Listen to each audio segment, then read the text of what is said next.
১,৫০০ বছর আগের সেই খুতবা আজকে আপনাদেরকে শোনাতে যে মনে মনে আতঙ্ক হচ্ছে।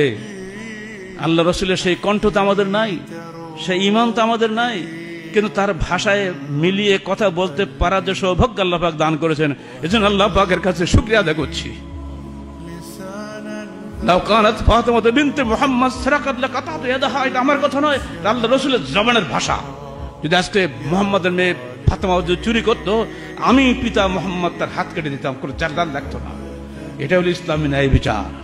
অথচ সেই ইসলামের অনুসারী মুসলমানরা প্রতি বছর বছর হজ করে, উমরা করে, এরা যত অন্যায় অবিচার করে বেড়ায়। ধ্বংস হবে, এরা ধ্বংস হবে, ধ্বংস হবে, এদের বাঁচার কোনো উপায় নাই। সাবধান হয়ে যাও, তোমার সালাত, তোমার সিয়াম, তোমার হজ, তোমার উমরা কোনো কাজে লাগবে না। যারা অবিচার করে তাদের কোন বাঁচার অধিকার নেই এই আল্লাহর এই জমিনে। এই জমিন মানুষের নয়, এই জমিন মালিক আল্লাহ। আল্লাহর জমিনে আল্লাহর বিধানের বাইরে কাজ করলে তুমি টিকতে পারবে না বেশি দিন।